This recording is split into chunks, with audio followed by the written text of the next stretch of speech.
ओम नमः शिवाय भक्तगणों। भक्तगणों, जो ईशा लाइफ फाउंडेशन है और जो सद्गुरु जी की जो दीक्षा है, जो महाशिवरात्रि को होती है, और मैंने भी वहाँ से दीक्षा के लिए अप्लाई किया था और वहीं से ये रुद्राक्ष आया है जो कि बिल्कुल फ्री ऑफ कॉस्ट है।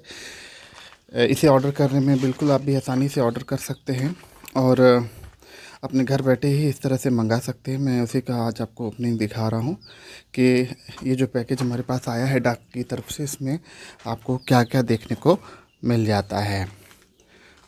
जो ये मैंने ऑर्डर किया था, इसमें कोई पैसे नहीं लगते हैं। लास्ट में आपको वो दक्षिणा के लिए बोला जाता है, वो आपके ऊपर है दोस्तों। आप चाहे तो ना दें, या 1 रुपये से लेकर के आप जितना भी अमाउंट चाहते हैं, 101 रुपये, 251 रुपये, 1001 रुपये, कुछ भी आप अपने हिसाब से दान कर सकते हैं।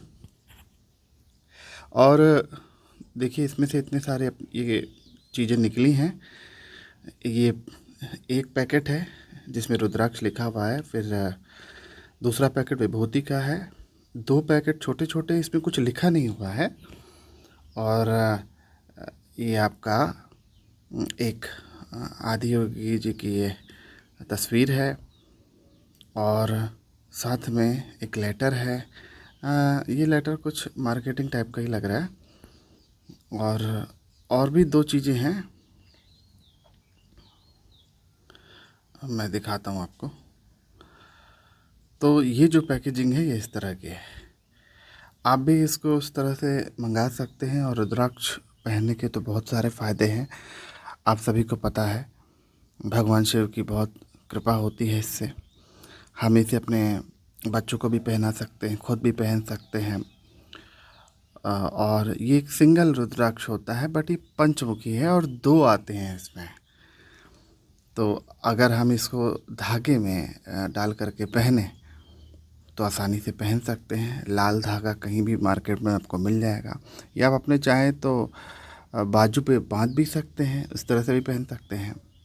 यहाँ रुद्राक्ष दीक्षा के बारे में पूरी जानकारी दी गई है, हिंदी, इंग्लिश और भी बहुत सारी भाषाओं में। आप चाहें तो वीडियो रोक करके इसे डिटेल से पढ़ सकते हैं, इसलिए मैंने इसको यहाँ पर थोड़ी देर के लिए दिखाया है। और भी बहुत सारी भाषाएं हैं पीछे, तमिल, तेलुगु, कन्नड़, बहुत सारी भाषाओं में लिखा हुआ है, सेम मैसेज है।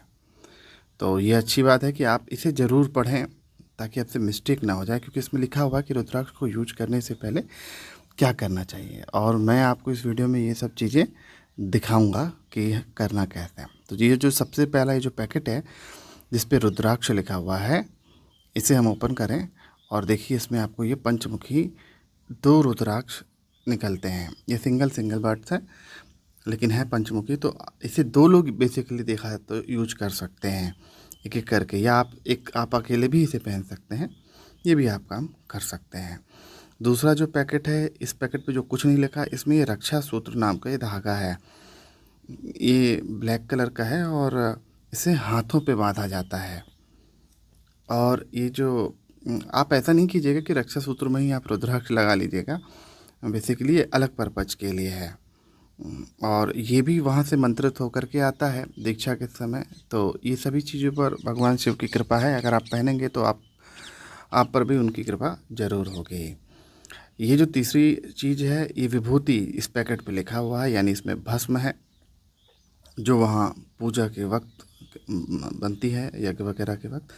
तो इस विभूति को भी हम कोशिश कीजिए किसी डब्बे में डाल लीजिए। जैसे मेरे पास एक कपूर का डब्बा बचा हुआ है, तो मैं इस डब्बे में से कलेक्ट कर लेता हूँ, क्योंकि ये है तो विभूति ही, तो ये पैकेट में सुरक्षित नहीं है, नमी से वो ख़राब हो सकती है। तो इसीलिए आप कोई भी अपना छोटा सा डब्बा ले लीजिए। आप इसे पूजे के वक्त, पूजा करते समय लगा सकते हैं अपने माथे पर, या फिर थोड़ा सा एक चुटकी भर आप जल में मिलाकर भी पी सकते हैं। इससे वो पानी अल्कलाइन हो जाएगा और आपकी बीमारियों को दूर करेगा।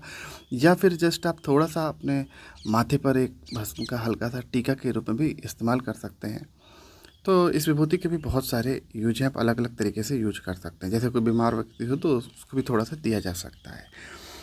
तो हमारे पास मिल गया विभूति, और ये है आदि योगी भगवान शिव की तस्वीर जो कि वहाँ ऑलरेडी है। और 2 रक्षा सूत्र हैं और 2 रुद्राक्ष हैं और विभूति है, बस इतना है। बाकी इसके अलावा कुछ खास नहीं है। अगर ये 2 कागज़ के बारे में देखें तो ये सब बस मार्केटिंग वाले कागज़ हैं, ये इसका तो कोई ख़ास यूज नहीं लगा। और एक जो है डायरेक्शन इंस्ट्रक्शंस का एक कागज़ है। तो फ़िलहाल इतना ही है। अब मैं आपको दिखाता हूँ इसे हम यूज कैसे करेंगे। तो सबसे पहले यूज करने के लिए आप उसकी विधिवत पूजा कर लीजिए। पूजा करने के बाद रुद्राक्ष को ना सबसे पहले आप गंगा जल से धो लीजिए एंड देन उसे आप दूध में इस तरीके से अच्छे से धो लीजिए और कोशिश कीजिए कि ये दूध के अंदर ना डूबे हों। जैसे ये देखिए यहाँ पर मैं धो रहा हूँ कटोरी में। और इसके बाद हम इसे एक दूसरे पात्र में, ये जो छोटा सा यहाँ पीतल का ग्लास है, हम इसमें इसको डाल देंगे। इससे क्या होगा कि ये दूध के अंदर डूबा रहेगा। तो कोशिश करनी है हमें कि 24 घंटे कम से कम ये उसके अंदर डूबा रहे यूज के पहले। तो इस तरीके से ये देखिए इसमें डाल देते हैं और इसे छोड़ देंगे 24 घंटे के लिए। अब देखिए रुद्राक्ष उसके अंदर पूरी तरह से डूबा हुआ है।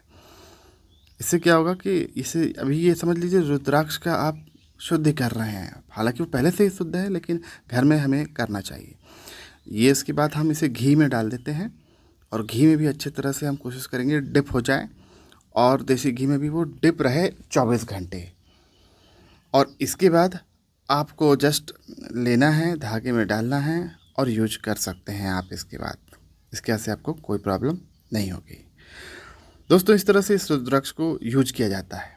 अगर आपको मेरे द्वारा बनाई गई ये जो वीडियो अच्छा लगा हो तो इसे लाइक कीजिएगा, शेयर कीजिएगा। ओम नमः शिवाय।